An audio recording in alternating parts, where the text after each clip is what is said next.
Good evening. We bring you the latest in the world of sports and the conversations you want to hear from your favorite icons and athletes.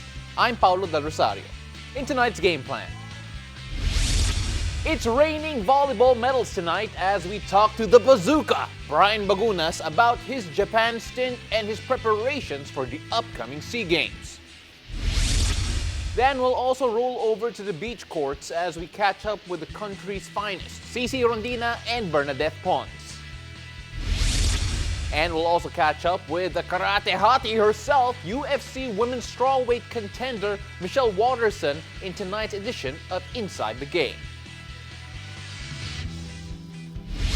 Joining us as always for our discussion is my co-host Laura Liman. Lau, in a bubble, safe where you are. It's just apt we're talking to athletes in the bubble as well. That's right, Pao. I heard you mention volleyball, UFC, but we can't forget that we've got some exciting basketball news this show.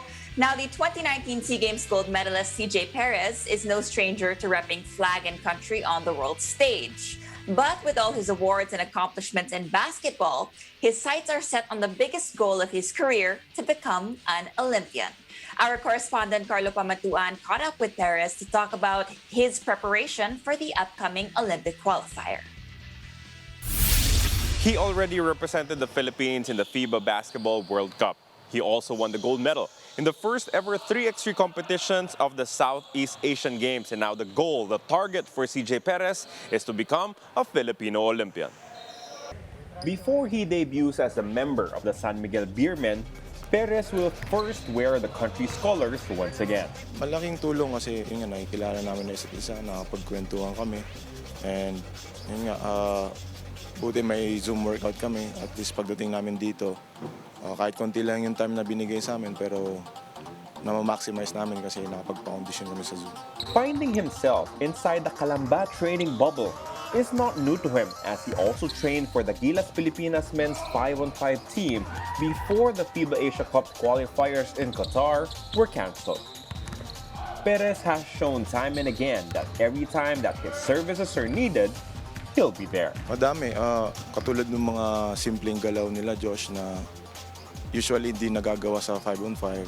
The screens ni Santi, yun yung una kong nakikita sa kanila na yun yung difference talaga sa 5-on-5 and sa 3x3 and physicality, andun talaga. Every time Perez attends a training bubble, he leaves behind his wife and 2 young kids. But for him, it's just all part of the sacrifice as he pursues new heights in material, if it's on 5-on-5 or 3x3. Sobrang taas kasi yun nga, Joshua, kabisado niya yung 3x3. So kami ni Mo, nag-a-adjust pa pero yung effort tsaka syempre yung talent nga na binigay sa amin ni God ay ma-maximize namin sa OQT para makapunta kami Olympics and para sa bayan. Laban! From Calamba, Laguna, Carlo Pamentuan for One Sports Plus. That was our correspondent, Carlo Pamintuan. Now on to the world of volleyball. When we hear the word bazooka, we may recall several things. It can be a weapon commonly used by the military, or maybe a popular bubblegum brand, which we would get from our childhood candy store. But for volleyball fans, this name just points to one person. At the age of 23, Brian Bagunas is a well-decorated athlete both in the collegiate and commercial level. After helping lead the Philippine team to their silver finish in the last Southeast Asian Games, the towering scorer showcased his firepower in Japan. With the country's preparation for the upcoming Southeast Asian Games, the men's volleyball star joins us tonight to share his excitement to possibly represent flag and country once more. Brian, welcome to the game. Hello po. Hi, Brian. Hi, Brian. You know, Brian, Go sorry. ahead, Pao. Sorry about that, Lau, but I just had to bring this point up. But, Brian, nagsimula ka ng volleyball kasi nagmintis ka ng isang layup. Tama ba yan? Yes po. All right. Well, Brian, first of all, welcome back to the Philippines. We know that you just came back from Japan. So, kamusta naman? How's your experience like? Are you used to Philippine time now? Ayun, sobrang saya kasi sobrang tagal ko nawala dito. Then sobrang na-miss ko yung mga food dito. Then syempre, lalo na yung mga family ko and loved ones na nandito sa Pinas. Sobrang excited talaga ako nung nakauwi ako. Well, syempre, Bri, one of the best questions to ask anyone who comes back from the Philippines after a long time is, ano yung unang nakain mo kung pagbalik mo dito? Sinigang. Yon, sinigang. Ayun. Okay, that is a great choice. Pero sorry, can you talk about yung experience mo sa Japan naman? Kasi not a lot of people were able to follow it as closely as they wanted to. So, could you explain kung anong natutunan mo, anong experience mo doon?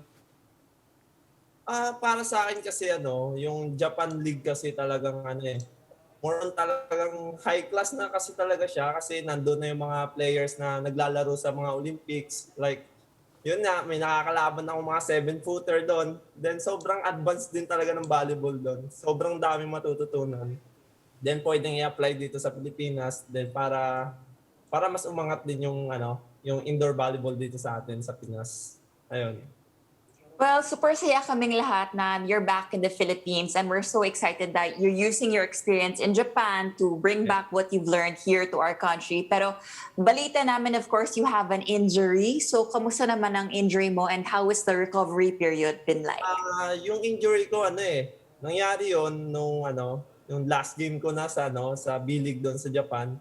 So yun nga, minalas pa. Then buti na lang, hindi siya ganun ka-serious. So lang siya, MCL. Then ayun, nandyan naman yung conditioning coach ko dito sa Pinas.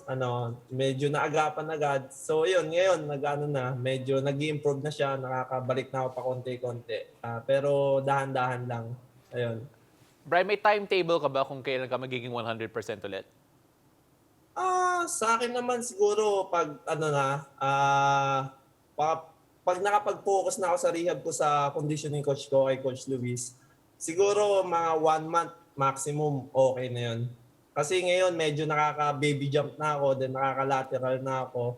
So malaking improvement kahit yung mga mga body weights lang, ayun, mga tinuturo sa akin. Well, Brian, kapag fully recovered ka na and your injury is long gone, makakasali ka ba sa national team once everything is okay? Of course, siyempre sobrang masaya ako pag naka-join na ulit ako sa national team kasi siyempre malaki yung pangarap ko para sa men's volleyball team dito sa Pilipinas. So nasimulan na namin, so kailangan talaga magtuloy-tuloy. Ayun. Well, sinabi nga ni Coach Dante that you will always be part of the team. Quote po yun, that you will always be part of the team, Bri. And when he says something like that, what does that mean to you? Yung trust na yun na binibigay sa iyo ng coaching staff? Siyempre, talagang goosebumps sa akin kasi nandun talaga yung tiwala ng coaching staff sa akin. So, parang talagang pinagkakatiwalaan nila ako kahit ito nga, na-injured ako. So, parang alam talaga nilang kahit anong mangyari, babalik at babalik ako sa paglalaro. Ayun. And then finally, Bri, of course, when you're in the national team already, what do you think you can bring from Japan that you learned from there that you will use here in the Philippines? Iba ba yung style of play nila doon or may ibang skills? Yung program namin sa national team halos medyo na-adapt na kasi yung coaching staff namin yung system sa Japan kasi yung coaching staff namin sa national team is yung coach din namin sa National University. Mm-hmm. So, ayun, ilang years na kami nag-training camp sa Japan. So, medyo na-adapt na nila. So, kahit hindi ako mag-share, alam na ng coaching staff. So, yun, madali lang para sa mga ibang player kasi alam naman ng mga coaching staff. Ayun. Alam mo, Bri, I'm sure you're still going to share kahit hindi ka nag-share. Alam ko mag-share ka talaga But how would you recommend this to yung experience mo to other players also na to try their luck abroad, to try becoming an import somewhere and learning volleyball outside the country? Oo naman, sobrang inaano ko lalo na sa mga teammate ko nga sa national team. Palaging pag mayroong opportunities, sinasabi ko i-grab nila kasi sobrang laking bagay nun para para experience, 'di ba? Para dalhin dito sa Pilipinas, then para para umangat talaga yung men's volleyball team dito. Kasi konti-konti nang umaangat So, kung ganun, parang i-grab, 'di ba? Grab yung opportunity na mas iangat pa para mas lumaki yung community ng men's volleyball team dito sa Pinas. Ayun. And of course, speaking of grabbing those opportunities, do you have plans to maybe return to Japan or be an import in other countries? Ano ba ang mga plano mo for the future? Ang plano ko is feeling ko babalik na lang ako sa Japan. Then ayun, syempre first priority ko is yung yung team na pwede ako maglaro sa SEA Games. Kasi syempre kung hindi naman dahil sa Pinas, hindi rin ako makikilala ng ganito. Then ayun, syempre sasabihin ko kung papayagan nila ako makapaglaro ng SEA Games kasi malaking bagay ito para sa akin. Then ayun, yun lang unahin ko. As of now, hindi pa ako nakapag-decide yung talaga. Alright, well maraming salamat Brian for joining our show. Best of luck to your recovery with Japan and with the national team. Thanks for joining us. Now, when we return, there's more volleyball, but things will get sandy as we catch up with our favorite beach volleyball duo, Cici Rondina and Bernadette Pons. Keep it here. You're watching The Game.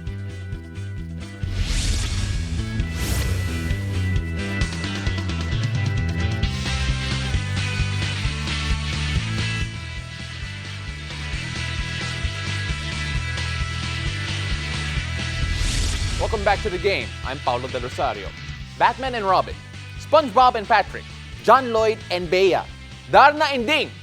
These are just some of the most iconic duos of pop culture in the Philippines. Now, for Philippine volleyball, the iconic duo with so much chemistry would be si Pons. And no, it's not what you think. Si Pons is the 1-2 punch of our country's beach volleyball tandem, Cici Rondina and Bernadette Pons, who snatched a bronze medal in the last Southeast Asian Games. Focusing their energy in the maturing beach volleyball partnership, the former kapitanas of the Tigresses and the Tamaraws join us tonight to share their journey in continuing to raise our flags in beach volleyball. Cici, Pons, welcome to The Game. Hi girls, first of all, I noticed that you were laughing when Pao was comparing you to Bea Alonso and John Lloyd and Darna and Ding. So welcome to the show. We're so happy that we were able to have both of you at the same time. Unang-una, will you be able to recreate your winning photo noong SEA Games this year? Cici. Yes. Sige, ay noong 2019 SEA Games, nag-usap kami ni Pons na ang sarap talaga malagyan ng medal, lalong-lalo na yung pinakamataas na liga dito sa Pinas. And ayun, goal namin is maka-finish ulit kami ng mas mataas pa sa last podium namin 2019. Pons, the beach volleyball family is growing larger and larger. You have the cream line, you have yung bagong yung national team pool for beach volleyball. What does it feel knowing na lumalaki na yung pamilya nyo?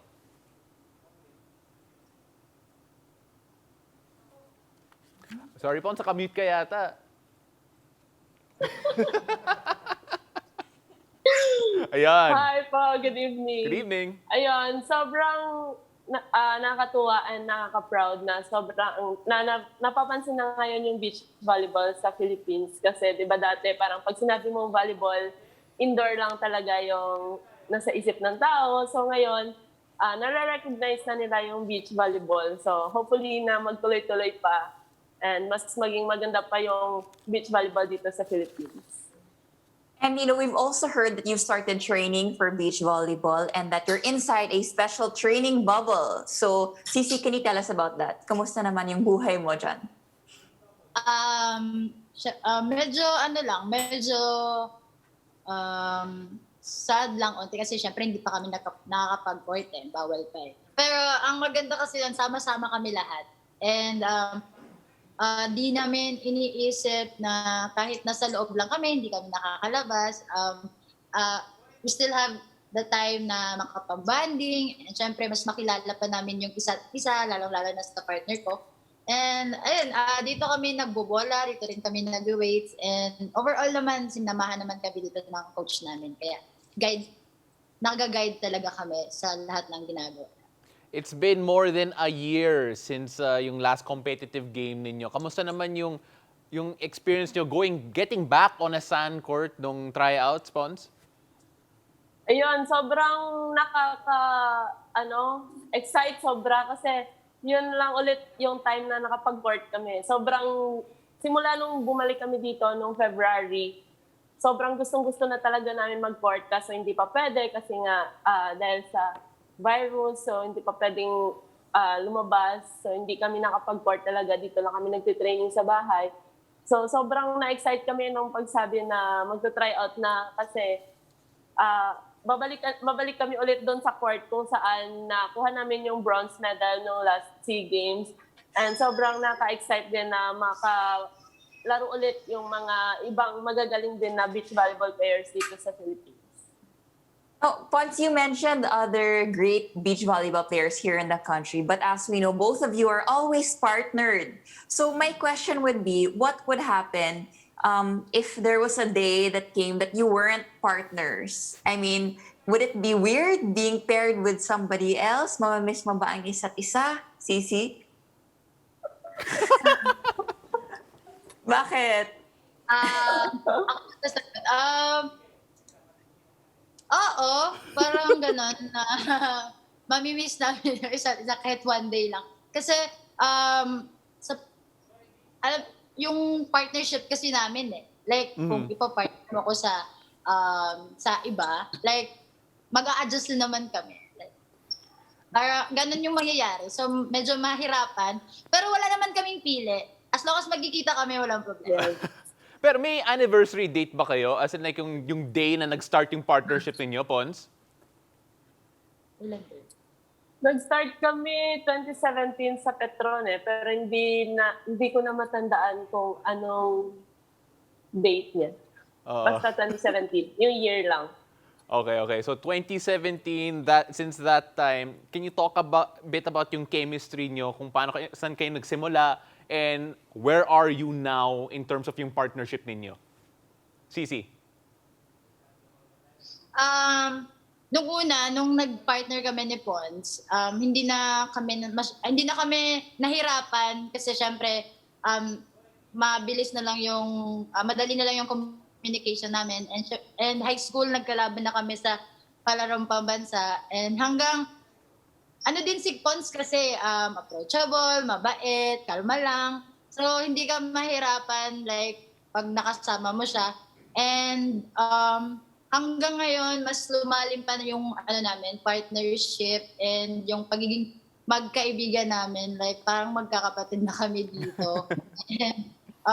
And yun naman yung importante talaga pag dating sa mga ganyan, lalong-lalo na pag duo lang kayo sa event. So, parang yun yung pinaka-importante para mas makilala niyo pa yung isa't isa. And I'm happy for that kasi hindi ko din to in-expect na mas makilala ko sila ngayon sa bubble na to. And thankful ako kahit malayo ako sa pamilya ko.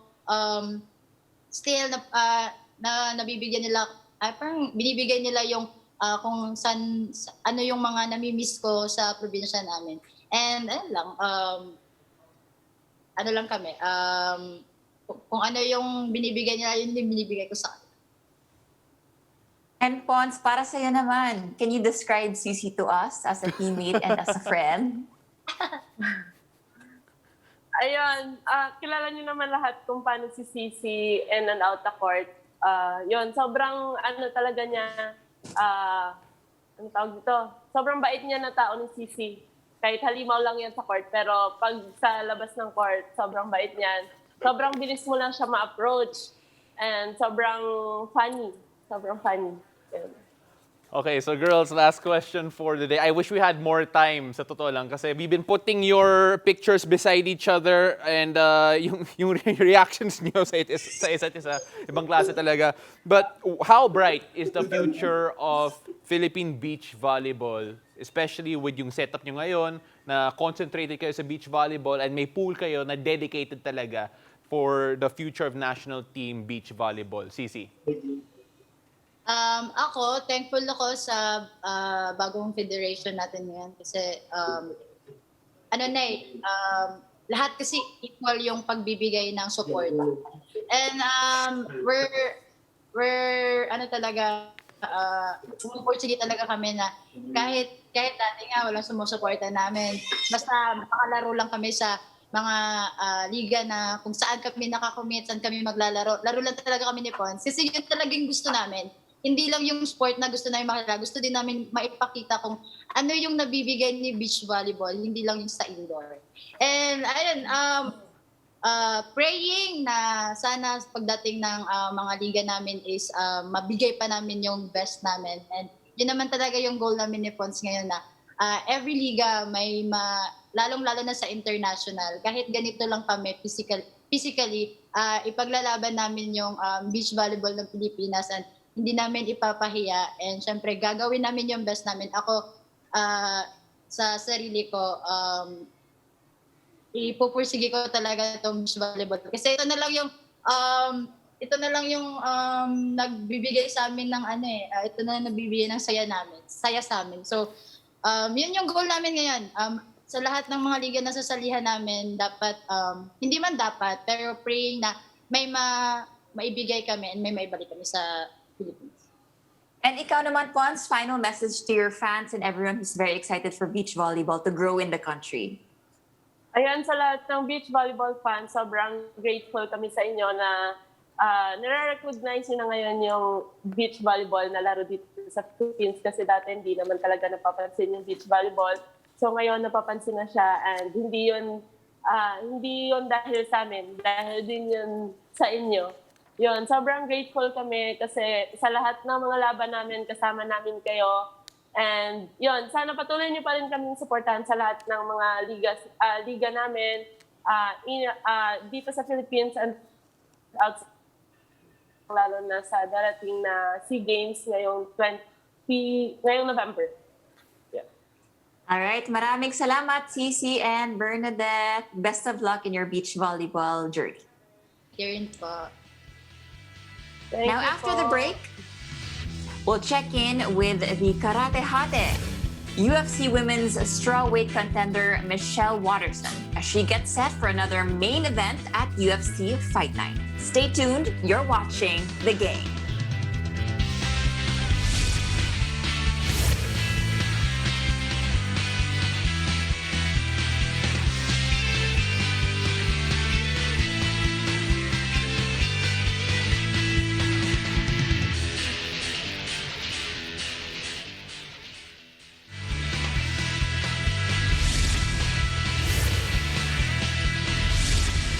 Welcome back to The Game and on to the UFC. Women's MMA has come a long way, led by pioneers and icons who showed the path for young girls to see a future in the sport.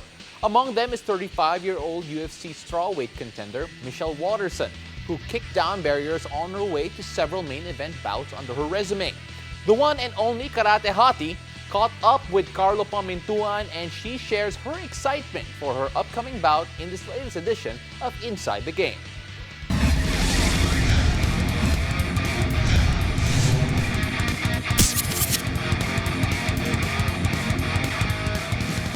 Michelle, you headlined the last event that you were a part of, and it was your third time to be a headliner.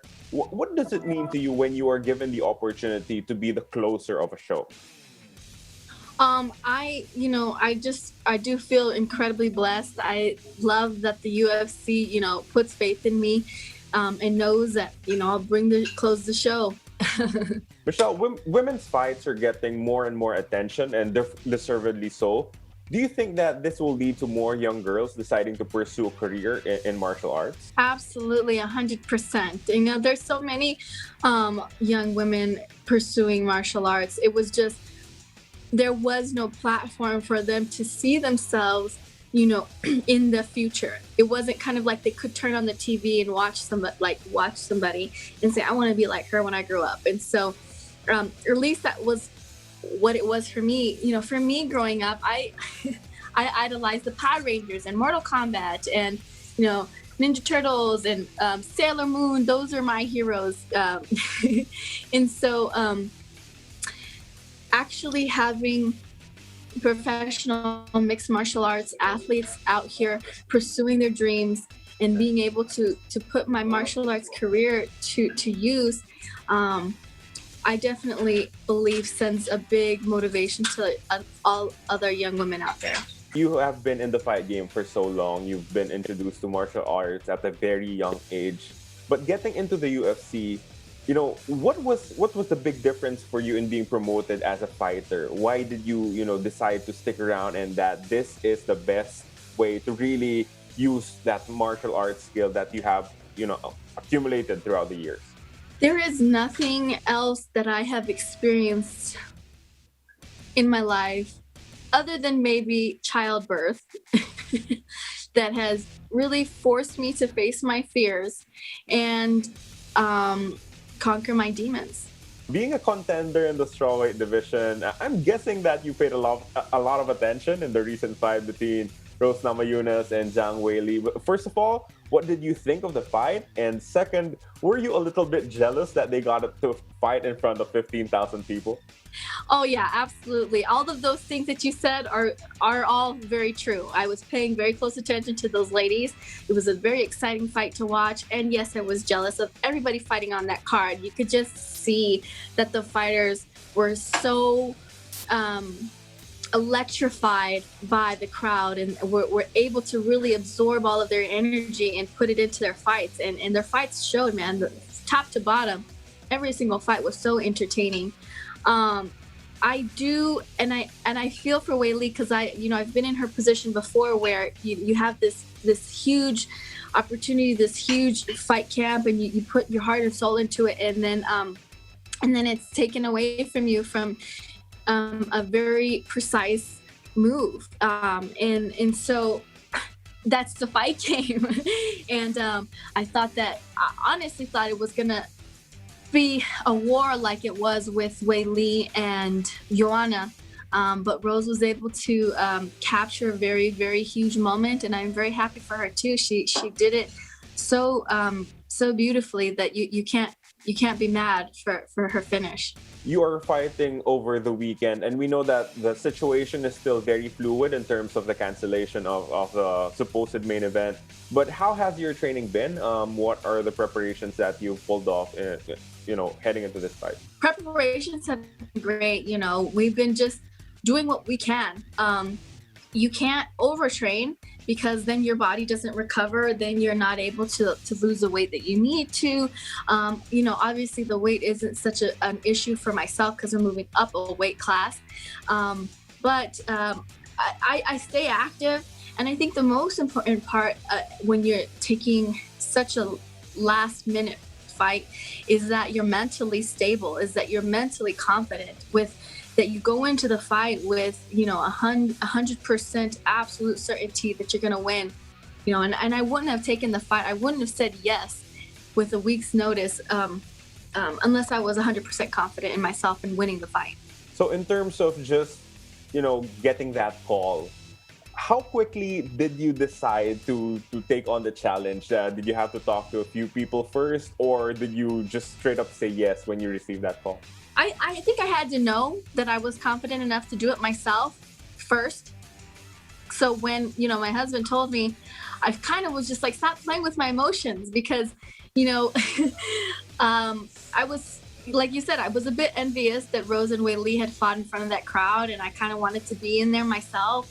We've been trying to negotiate a fight to get in May, and it was going to happen, and it wasn't going to happen. It was up and it was down. And so definitely an emotional roller coaster. And that's what I told my husband, stop playing with emotions. He said, do you want it or not? And I stopped and I said, yes, I do. I do want it. So when I said that out loud, that was my decision.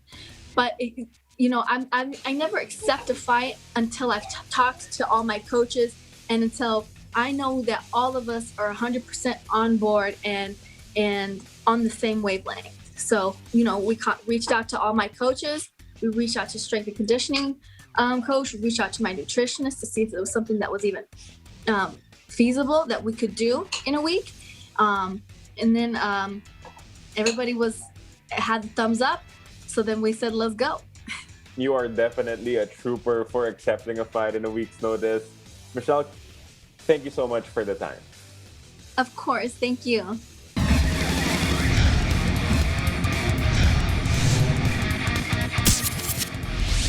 And that was Karate Hati Michelle Watterson. Catch our main event bout this Sunday at 9 p.m. on One Sports. Thank you for watching. I'm Laura Lima. And I'm Paolo De Rosario. Thanks for joining us here on The Game.